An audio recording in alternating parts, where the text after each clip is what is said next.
और आज हमारा सामना गुंडों से है, मवालियों से है, जो सरकार के अंदर जनता को, देश की मालिक को धोखा दे के किसी प्रकार से बैठ गए। संविधान को तोड़, संविधान का उल्लंघन कर, गैर संविधानिक तरीके से ये जो मनुवादी लोग हैं और जो ये आरएसएस और बीजेपी के लोग हैं, इन्होंने इलेक्टोरल बॉन्ड का ये क्राइम किया था, जिसको सुप्रीम कोर्ट ने क्राइम डिक्लेयर किया है, संविधान के विरोध में डिक्लेयर किया है, संविधान के उल्लंघन में डिक्लेयर किया है।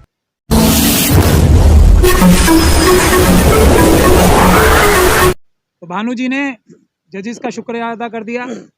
संभ्रांत व्यक्ति हैं ये, मैं उतना संभ्रांत नहीं हूं और रहना भी नहीं चाहता आज के हालात में, क्योंकि गुंडों को टैकल करने के लिए थोड़ा बहुत संभ्रांतता हमें छोड़नी पड़ती है। और आज हमारा सामना गुंडों से है, मवालियों से है, जो सरकार के अंदर जनता को, देश की मालिक को धोखा दे के किसी प्रकार से बैठ गए। तो मैं सबसे पहले तो देश की जनता को, जो देश की मालिक है और जिससे गुहार लगाई थी सुप्रीम कोर्ट के 4 जजेस ने कि हम पे दबाव है, आप हमारी रक्षा करो, तो जनता ने उसकी देर में सही, सुप्रीम कोर्ट की देर में ही सही सुनवाई की। और जो जनता की अदालत है, सबसे बड़ी अदालत, उसने ये कहा कि सुप्रीम कोर्ट तुम संघर्ष करो, हम तुम्हारे साथ हैं। ये देश की जनता ने कहा।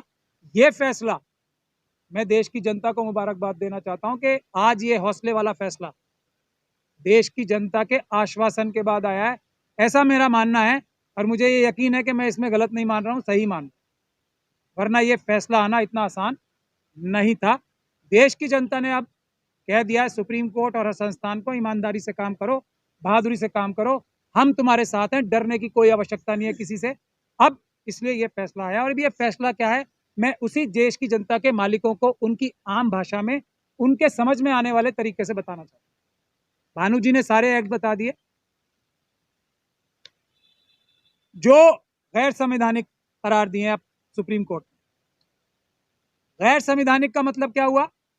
संविधान को तोड़कर, संविधान का उल्लंघन करके, गैर संवैधानिक तरीके से ये जो मनुवादी लोग हैं और जो ये आरएसएस और बीजेपी के लोग हैं, इन्होंने इलेक्टोरल बॉन्ड का ये क्राइम किया था, जिसको सुप्रीम कोर्ट ने क्राइम डिक्लेयर किया है, संविधान के विरोध में डिक्लेयर किया है, संविधान के उल्लंघन में डिक्लेयर किया है। जो बाकी कानून होते हैं, आईपीसी वगैरह, ये पार्लियामेंट पास करती है, संविधान तो हमारे देश की जनता ने पास किया है। तो संविधान की खिलाफत करना सबसे बड़ा अपराध होता है। तो सबसे बड़ा अपराध सुप्रीम कोर्ट ने देश की जनता के हौसला देने पर घोषित किया है। अब 2 चीजें बहुत महत्वपूर्ण है इसमें, जो भानु जी ने बता भी दी है, लेकिन मैं उसमें से थोड़ी सी क्लैरिफिकेशन और देना चाहता हूं। 2 इश्यूज थे। एक इशू ये है कि जो पॉलिटिकल पार्टीज हैं, उनको चंदा लेना भी आवश्यक है। जो लोग उन्हें चंदा देते हैं, ये सरकार ने क्या क्राइम किया वो बता रहा हूं, उनकी आइडेंटिटी छुपानी। जो लोग अपोजिशन पार्टीज के, छोटी पार्टीज को जो चंदा देते हैं, उनकी पहचान छुपानी नितांत आवश्यक है। इसी जो संवैधानिक और कानूनी जो एक प्रोविजंस हैं, उसके तहत ही 20,000 रुपए तक कोई अगर किसी पॉलिटिकल पार्टी में देगा तो उसका डिस्क्लोज करना जरूरी नहीं है, ये बताना जरूरी नहीं है कि किसने पैसे दिए, ताकि उसकी आइडेंटिटी छुपा के रखी जाए। ये एक महत्वपूर्ण कार्य है देश की डेमोक्रेसी चलाने, वो बचाने के लिए उसके साथ, इस प्रोविजन के साथ धोखाधड़ी करके जो अडानी अंबानी जैसे चोर और बदमाश लुटेरे, इनके जो क्रिमिनल्स हैं, जो इंडस्ट्रीज की शक्ल में नजर आते हैं, उनका प्रावधान, ये 20,000 रुपए वाले प्रावधान के साथ जोड़ के इन्होंने ये कहा कि कोई 1,000 करोड़ दे, 2,000 करोड़ दे या 10,000 करोड़ दे, उसकी भी आइडेंटिटी नहीं डिस्क्लोज की जाएगी। ये शरारत, ये बेईमानी, ये क्राइम सरकार ने किया था, जिसको एंटी कॉन्स्टिट्यूशनल सरकार ने घोषित, सुप्रीम कोर्ट ने किया है घोषित। ये महत्वपूर्ण बात है। भानु जी ने टाइमलाइन भी बताई। ये सारे इलेक्टोरल बॉन्ड एसबीआई के जरिए ही इशू किए जाने, कोई भी कंपनी को एसबीआई में जाना। पहली महत्वपूर्ण बात, जिस प्रकार से एसबीआई को डायरेक्शन दी गई है अभी, और इलेक्शन कमीशन को डायरेक्शन दी गई है, और इलेक्शन कमीशन ने आज भी इस जजमेंट में भी साफ तौर पर लिखा है, मैं आपको पढ़ के भी सुनाऊंगा कि सुप्रीम कोर्ट में छल कपट करने की कोशिश की, तथ्य छुपाने की कोशिश की, तो वो ईवीएम के लिए भी तथ्य छुपा के झूठे एफिडेविट सुप्रीम कोर्ट में फाइल कर रहे हैं। लेकिन इसमें सुप्रीम कोर्ट ने इलेक्शन कमीशन की चोरी पकड़ ली, वो भी मैं आपको पढ़ के सुनाना चाहता हूँ।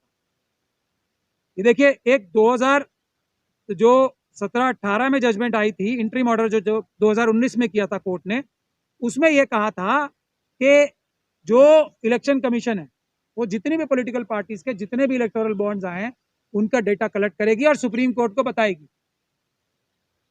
चुनाव आयोग के वकील ने धोखाधड़ी करके सुप्रीम कोर्ट के साथ क्या बोला, ये मैं आपको पढ़ के सुनाना हूं। ये पेज है 149, 150 जो जजमेंट का है। During the course of hearing mister Amit Sharma, council for ECI, stated that ECI had only collected information on contributions made in 2019 because a reading of paragraph 14 of the interim order indicates that the direction was only limited to contributions made in that year, यानी कि 2019 में paragraph 13 and 14 of the interim orders are extracted below। तो election commission के वकील ने, election commission ने supreme court को क्या धोखा दिया कि हमने सिर्फ 2019 के कलेक्ट किए हैं, उससे पहले और बाद के नहीं किए। सुप्रीम कोर्ट ने कहा नहीं, तुम झूठ बोल रहे हो, हमने तुम्हारी चोरी पकड़ ली। और उसके बाद ये कहा है, मैं वो पैराग्राफ इसमें मैं पढ़ नहीं रहा हूं क्योंकि देर लगेगी उसमें। Paragraph 14 of the interim order, ये 2218वां पैराग्राफ है जजमेंट का, of the interim order does not limit the operation of paragraph 13, जिसमें paragraph 13 contains a direction in unequivocal terms to political parties to submit particulars of contributions received by electoral bonds to the ECI. Paragraph 14 only prescribes a timeline for submissions of particulars of contributions when window for electoral bonds was open in 2019.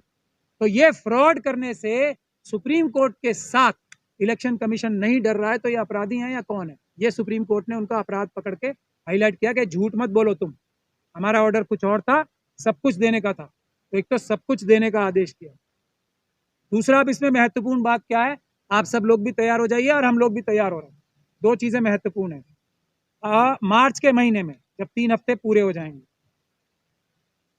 ये सारी details election commission के पास आ जाएंगी और उसको अगले हफ्ते में publish करना है। तो जिस देश के गद्दार इंडस्ट्रियलिस्ट ने धोखाधड़ी करके ये पैसे दिए ना, चोरी छुपे करके, उस सब के खिलाफ क्रिमिनल केसेस करने का टाइम अब आ गया है। उन सब लोगों को जेल में भिजवाने का काम किया जाएगा, जो हवाला के माध्यम से। अभी दूसरा एस्पेक्ट और है, अब ये जो डिटेल्स बैंक के माध्यम से दी जाएंगी, ये ईडी का काम है। हम लोग ईडी का भी घेराव करेंगे कि अब तय करो कि ये अडानी की कंपनी कौन थी, फ्रंट कंपनी कौन थी, और किसने भारतीय जनता पार्टी को 90% पैसे क्यों दिए हैं। क्या कोई और पार्टी अच्छी नहीं लग रही है? तो सुप्रीम कोर्ट ने अपनी जजमेंट में यह भी कहा है, 2 वजह होती है पैसे देने की, एक होती है किसी पॉलिटिकल आइडियोलॉजी से लगाव, और दूसरा होता है चोरी, कि ये पॉलिटिकल पार्टी क्योंकि जीत रही है या हमारे फ्रॉड करने में मदद करेगी, इसलिए हम इसको पैसे से भर दें ताकि ये गलत या सही ये इन प्रकारेण फ्रॉड, धोखाधड़ी, चीटिंग करके सत्ता में आए और देश को लूट के हमें पैसा दे दे। 2 तरीके सुप्रीम कोर्ट में आम आदमी की भाषा में बता रहा हूं। तो बुरी चीज ये नहीं है कि जो लोग अपनी आइडियोलॉजी की वजह से पैसे देते हैं, बुरी चीज ये है कि धोखाधड़ी करने से, देश की जनता को लूट कर पैसा चुराने की वजह से जो पैसे दिए जाते हैं, और उसमें अडानी, अंबानी और उन जैसे बहुत सारे लोग अब पकड़े जाएंगे। देश की जनता और जो हमारे जागरूक नागरिक हैं, डेटा एनालाइज करने के लिए तैयार हो जाएं। इस काम पे हमने फौरन लग जाना है, और एक एक बीजेपी और आरएसएस के व्यक्ति को जिसने इलेक्टोरल बॉन्ड के माध्यम से और दूसरे माध्यमों से चोरी की है, ऐसे लोगों से फायदे उठाए हैं, उनको पकड़ के जेल में भिजवाने की कार्रवाई हम करेंगे। या दूसरी बात यह है कि ये तो हो गई सिर्फ जो बातें नजर आ रही हैं इलेक्टोरल बॉन्ड के थ्रू। एक बड़ी मुहिम देश में इस बात की भी चलनी चाहिए, कौन कौन से आरएसएस के व्यक्ति ने अपना पैसा पिछले कुछ सालों में, 10 सालों में बढ़ाया है बीजेपी के, उसके लिए भी हम जनता से आह्वान करते हैं। एक बात जो और निकल के आ रही है, जिस प्रकार से इलेक्शन कमीशन धोखा कर रहा है सुप्रीम कोर्ट से, और जैसे सुप्रीम कोर्ट ने ये अपराध घोषित किया है, संविधान के खिलाफ अपराध घोषित किया है इलेक्टोरल बॉन्ड्स को, उसी तरीके से ईवीएम भी भारत के संविधान के खिलाफ, भारत की जनता के खिलाफ और भारत के कानून के खिलाफ, जो अभी पार्लियामेंट का कानून है उसके खिलाफ एक अपराध है, धोखा है ईवीएम। तो देश की जनता को आज ये कमर कस लेनी चाहिए। आप लोगों ने सुप्रीम कोर्ट को ताकत दी तो ये जजमेंट आई है, और आप सुप्रीम कोर्ट से भी बड़ी अदालत हो, जनता की जो अदालत है, जिसने हमें अपने नौकरों को मजबूर किया है कि हम ये लड़ाई लड़ रहे हैं आपकी, तो आप तैयार हो जाओ। ईवीएम का भी आप लोग गुजारिश करो सुप्रीम कोर्ट से कि फैसला करो, वो भी अपराध है, वो भी गुनाह है, वो भी संविधान के खिलाफ अपराध है। तो जनता को अपना आंदोलन और तेज कर देना चाहिए ताकि सुप्रीम कोर्ट को और हिम्मत आए और वो और बहादुरी बड़े फैसले कर सके। आखिरी चीज मैं किसानों के लिए ये बोलना चाहता हूं कि हम लोगों का दिल, हम फिजिकली यहां बैठे हैं, लेकिन हमारे दिल सब लोगों के और हमारी सोच सारी उन किसानों के साथ है जो अपने लिए नहीं लड़ रहे हैं, जो देश की जनता के लिए, जो खेतिहर मजदूरों के लिए, जो ट्राइबल्स के लिए, जो देश के आम नागरिकों के लिए, जिनको ये गंदे घिनौने कानून ला के जिनके खाने के पैसे बढ़ाए जाने वाले थे, उनको जो लड़ाई लड़ रहे हैं, हमारा दिल उनके साथ है। हम आपकी मदद के लिए किसी भी हद तक जाने को तैयार हैं, तैयार बैठे हैं वकील भी और हमारे बाकी साथी भी, जो ईवीएम हटाओ संयुक्त मोर्चा के साथी और सिपाही हैं, सब आपके लिए तैयार बैठे हैं। आप चिंता मत करो। आप दिल्ली से बाहर कर रहे हो प्रोटेस्ट, जल्दी ही आप लोगों से कोऑर्डिनेट करके आपके नुमाइंदे बन के हम ये दिल्ली के अंदर आपका प्रोटेस्ट करेंगे, ऐसा हम वादा कर रहे हैं। बहुत बहुत आपका धन्यवाद।